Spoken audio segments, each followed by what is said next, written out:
Selamat petang, salam sejahtera. Terima kasih karena bersama dengan saya di Nazlin Unity Channel. Ini kejutan paling besar sekali yang kita terima daripada laporan FMT melalui penganalisis. Persoalan besar pada petang ini sebelum kita bacakan analisis daripada penganalisis hebat ini ialah, adakah Anwar Ibrahim perlu memecat beberapa orang menteri di dalam kabinet beliau yang boleh dianggap sebagai kayu mati atau tidak berfungsi? Ataukah Anwar Ibrahim perlu merombak kabinet beliau supaya kabinet itu benar-benar berfungsi dan tidak akan memudaratkan Anwar Ibrahim? Apa pendapat Anda? Pada pendapat Anda, adakah kabinet yang dimiliki oleh Anwar Ibrahim sekarang ini ada lagi ruangkah untuk membuat penambahbaikan? Dan siapa agak-agaknya menteri yang digelar kayu mati oleh para penganalisis politik Malaysia ini? Dipetik dari FMT, kini masa singkir kayu mati dalam jemah menteri, kata penganalisis. Anwar Ibrahim digesa mengambil peluang membawa masuk ahli jemah menteri lebih layak atau berdepan persepsi tidak baik jika terus menangguh rombakan kabinet. Perdana Menteri Anwar Ibrahim perlu merombak jemah menteri dan melantik individu lebih berkelayakan. Menerajui portfolio tertentu susulan rasa tidak puas hati, terutama berkaitan harga barangan, kata dua ahli akademik. Azmi Hassan dari Akademi Nusantara berkata, penangguhan melantik pengganti Allahyarham Salahuddin Ayub sejak pemergiannya pada Julai meletakkan Anwar pada situasi tidak baik. Katanya, portfolio perdagangan dalam negeri dan kos sara hidup merupakan kementerian penting apabila Salahuddin memperkenalkan siri jualan rohmah dan kempen makanan murah. Mazlan Ali dari Universiti Teknologi Malaysia berkata, jika pengganti Salahuddin tidak dibuat segera, rakyat merasakan Perdana Menteri tidak serius menangani isu kos sara hidup yang mana menjadi isu awam, kata beliau lagi. Ahli Azmi memberitahu FMT, rombakan berkenan diperlukan bagi menyingkirkan beberapa menteri yang tidak menunjukkan prestasi baik atau tidak sesuai menerajui portfolio dipegang. Katanya, mereka boleh dipindahkan ke portfolio lain tanpa beliau mendedahkan nama. Katanya, inilah masa terbaik bagi Anwar. Melakukan rombakan memandangkan banyak bunyi bising terhadap Anwar ketika ini, katanya. Mazlan berkata persepsi kesenjangan kualiti antara Perdana Menteri dan jemaah menterinya agak signifikan. Sambil memuji etika kerja Anwar sebagai Perdana Menteri, beliau berkata jemaah menteri lain perlu juga setara. Demi memastikan pentadbiran berjalan lancar, pasukannya memerlukan pada tahap sama. Sepatutnya Anwar perlu melakukan rombakan jemaah menteri secepat mungkin dan mencari pengganti Salahuddin, kata beliau. Katanya mereka tidak berprestasi menteri yang tidak berprestasi tinggi perlu disingkirkan segera. Namun beliau boleh menukar portfolio mereka atau mewujudkan jawatan baharu. Beliau berkata, Anwar sepatutnya peka terhadap sentimen awam. Cakap-cakap berhubung rombakan jemaah menteri selepas kematian Salahuddin timbul selepas 5 pegawai tinggi kanan kementerian dirombak kedudukan. Ketika ini, portfolio dipegang Salahuddin sebelum ini dipangku, sementara Menteri Jabatan Perdana Menteri Hal Ehwal Sabah dan Sarawak dan tugas-tugas khas Armizan Ali. Sekian dulu untuk kali ini. Jangan lupa Anda tinggalkan komen Anda. Pada pendapat Anda, siapakah menteri yang akan digelar kayu mati ini dan perlu disingkirkan dalam jemaah menteri Anwar Ibrahim? Sekian dulu Malaysia kita punya, kita juga sama-sama cintai Malaysiaku. Bye-bye. Selamat petang, salam sejahtera. Terima kasih karena bersama dengan saya di Nazlin Unity Channel. Anda pernah mendengar pepatah Melayu kata, jangan meneguk di air keruh ataupun jangan mengambil kesempatan di saat kesempitan. Namun demikian, ada juga manusia-manusia nih yang bertopengkan iblis yang sanggup apa? Sanggup mengambil kesempatan di saat orang dalam kesempitan. Yang paling menyedihkan lagi ialah ada orang mengambil kesempatan kesusahan orang untuk mengutip uang. Dan uang itu pula kononnya untuk membantu orang susah. Tapi akhirnya uang itu entah kemana, diguna untuk apapun tak tahu. Namun demikian, itulah hal yang lain. Itu tak perlulah terjadi di Malaysia. Jangan-jangan ada pula yang berlaku. Ini cerita lain. Yang ini pula cerita lain. Ini cerita tentang satu badan yang telah pun badan NGO yang selama ini aktif memungut derma. Derma apa? Untuk membantu Palestin. Tetapi akhirnya hari ini diumumkan oleh SPRM sendiri bahawa SPRM menjangka akan membuat forensik akaun NGO yang mana telah pun mengutip derma rakyat Palestin. Azam Baki berkata pihaknya akan menyiasat perjalanan keluar masuk wang derma, termasuk sama ada wang itu benar-benar disalur atau tidak. Inilah yang paling menyakitkan hati netizen hari ini. Mereka mempersoalkan, jadi selama ini derma mereka itu benar-benarkah disalurkan kepada rakyat Palestin, kata mereka. Jangan-jangan uang itu digunakan untuk benda yang lain, kata mereka lagi. Yang paling menakutkan, kalau uang itu digunakan untuk perbuatan yang jahat. Saudara-saudara sekalian, SPRM hari ini telah pun menemu bual beberapa saksi berhubung siasatan terhadap sebuah NGO yang mengutip uang derma untuk rakyat Palestin. Ketua Pesuruhjaya SPRM Azam Baki berkata, siasatan dijalankan susulan timbul dakwaan pelbagai pihak yang mempersoalkan bagaimana wang derma itu dibelanjakan oleh NGO berkenan. Beliau berkata individu yang dipanggil itu adalah mereka yang bertanggung jawab dalam perbelanjaan dan pihak yang mengaudit akaun NGO terbabit. Semua mereka telah dipanggil pada minggu lepas dan kini SPRM dalam usaha untuk mendapatkan dokumen-dokumen seperti penyata akaun bank dan laporan kewangan NGO berkenan. Kata Azam Baki, beliau menjangkakan SPRM perlu membuat forensik perakaunan terhadap penyata kewangan dan akaun NGO tersebut kerana kita perlu melihat perjalanan keluar masuk wang yang didermakan dan ke mana ia dibelanjakan. Sama ada ia benar-benar disalurkan untuk kebajikan rakyat Palestin, katanya. Beliau berkata demikian kepada pemberita selepas merasmikan sidang kemuncak anti-rasuah anti-korupsi antarabangsa 2023 di sebuah hotel. Azam berkata demikian kepada pemberita selepas merasmikan sidang kemuncak anti-rasuah anti-korupsi. Azam berkata pengarah dan pengurusan NGO berkenan memberikan kerjasama yang baik. Beliau turut menjelaskan bahawa SPRM mengambil langkah proaktif untuk menjalan siasatan kerana ia melibatkan kepentingan awam. Minggu lalu, Jabatan Hal Ehwal Agama Islam Perlis menarik balik kebenaran kutipan derma oleh NGO terbabit di surau dan masjid di negeri itu selepas pihaknya menerima pelbagai aduan terhadap pertubuhan berkenan.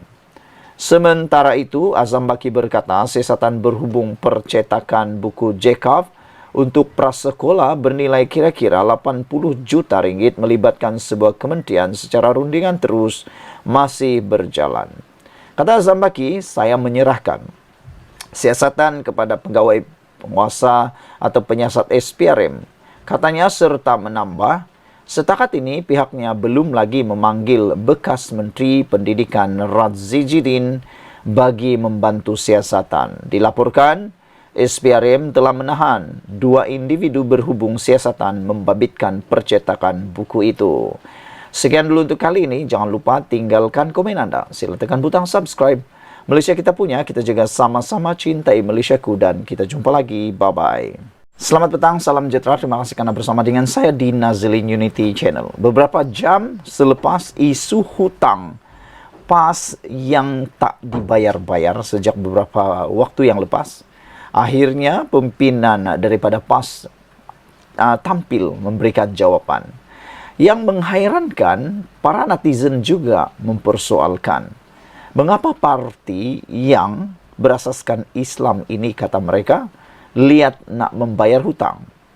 Akhirnya, spekulasi ataupun isu panas ini dijawab sendiri oleh para pemimpin PAS. Menurut pemimpin PAS, hutang Harakah, PAS minta tunggu keputusan mahkamah. PAS meminta bekas syarikat pencetak akhbar lidah rasmi parti itu menunggu keputusan mahkamah berhubung isu tunggakan hutang. Perkara itu disuarakan Timbalan Presiden PAS Tuan Ibrahim Tuan Man dalam respon ringkasnya kepada Malaysia Kini. Kata beliau, kes ini dah jadi kes mahkamah. Sepatutnya dia tunggu keputusan mahkamah, katanya ketika dihubungi semalam. Dia berkata demikian sebagai mengulas laporan berhubung rungutan pengurus NAJ Press Resources Sdn Bhd, Hussein Jan, yang menyatakan rasa geram melihat PAS dan sikap kepimpinannya yang didakwa bermewah-mewah namun gagal mengambil tanggungjawab untuk membayar hutang Harakah.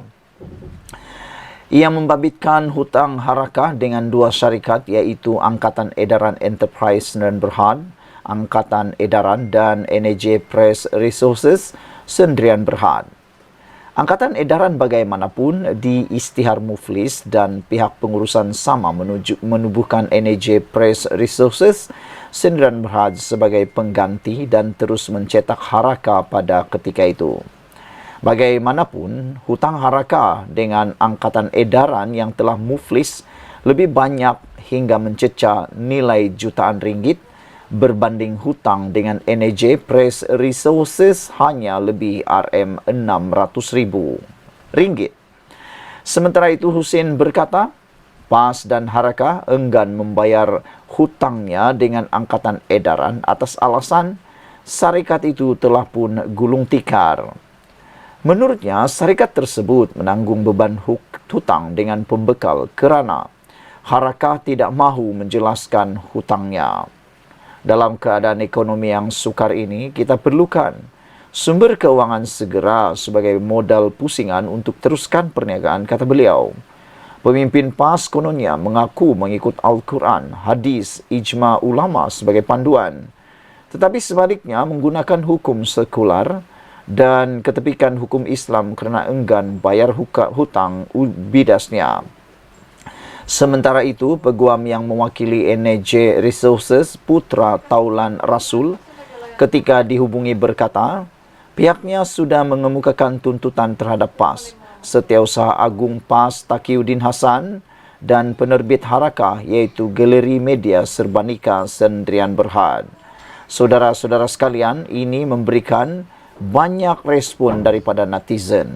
Antaranya, Green Dove menulis, kes ini dah jadi kes mahkamah kerana hutang tidak dibayar. Kalau semua sudah dijelaskan, tidak perlulah masuk mahkamah. Kalau dah bayar sekarang, kes mahkamah boleh minta ditutup, kata beliau. Seorang lagi, Green Puma, mengatakan dah muflis hutang PAS kira hangus kia. Sepatutnya dia tolong dia, bukan ambil kesempatan. Dalam Islam, asal hutang mesti bayar. Mau roh pemimpin PAS terawang-awangan. Membiarkan peminjam terkantung-kantung modal takda adalah zalim. Pemimpin PAS zalim, kata Green Puma. Orang zalim tak dapat petunjuk. Mujahid jawab, itu hukum Islam atau hukum hudud. Hudud Islam. PAS ada hudud dia sendiri. Itu yang PAS ikut, kata beliau. Tok Mudim menulis, bila mengutuk kerajaan, pandai guna hukum agama. Bila nak kena bayar hutang, ketepi hukum agama. Guna hukum sekular. Kemudian marah DAP pasal negara sekular. Kalau ikut hukum agama, hutang tak tetap kena bayar, kata beliau. Hutang tetap kena bayar. Kalau yang berhutang tu mati, warisnya kena bayar. Kalau yang beri hutang tu mati, bayar hutang kepada warisnya. Kalau bankrupt dan muflis, lagilah kena bayar sebab orangnya, bekas pekerja syarikat gulung tikar tu masih hidup lagi. Kalau PAS ikut hukumnya yang sesat tu, tak perlu bayar hutang kalau orang tu dah muflis. Aku pun nak pinjam duit dari orang PAS dan kemudian bagi PAS bankrupt dan dibubar atau kena ban. Tak perlu lagi aku nak bayar, kata beliau. Mungkin ini rancangan PAS bila mentadbir negara. Bagi negara bankrupt supaya semua orang tak perlu lagi bayar cukai, kata Tok Mudim. Mr. Sakau menulis, minta hutang pun masuk mahkamah. Red Petrot menulis, saya berhutang tetap perlu bayar hutang. Sama ada syarikat pemiutang itu lingkup bankrupt atau tidak. Kasihan, si pemiutang terpaksa gulung tikar kerana tak ada modal pusingan. Ni angkara si berhutang yang enggan bayar hutang. Kalau dah terang-terang ada hutang, kenapa nak tunggu kes mahkamah? Mujahid menjawab, tengok siapa pula yang berhutang. Kalau ular mak parti PAS yang berhutang, tak semestinya kena bayar. Kena ikut hudud PAS, kata beliau.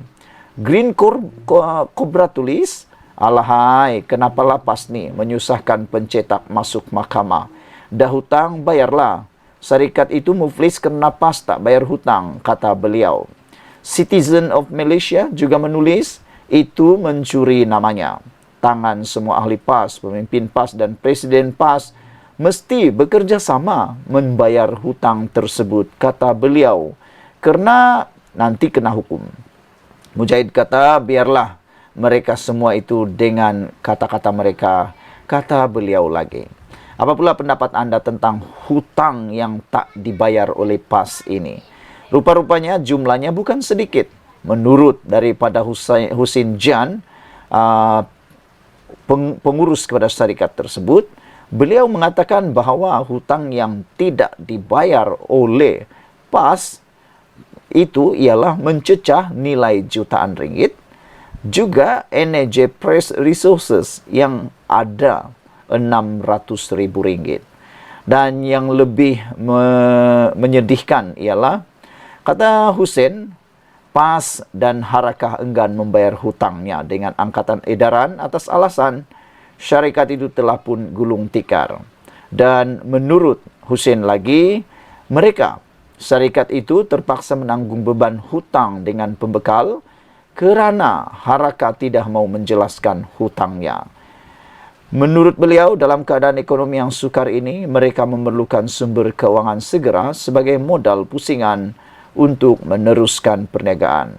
Dan kenyataan beliau yang memang paling panas dan pedas ialah, kata beliau, pemimpin PAS kononnya mengaku mengikut Al-Quran, hadis, ijma' ulama sebagai panduan. Tetapi sebaliknya menggunakan hukum sekular dan ketempi hukum Islam kerana enggan membayar hutang bidasnya lagi. Sekian dulu untuk kali ini. Jangan lupa tinggalkan komen anda. Sila tekan butang subscribe. Malaysia kita punya, kita juga sama-sama cintai Malaysiaku. Bye-bye.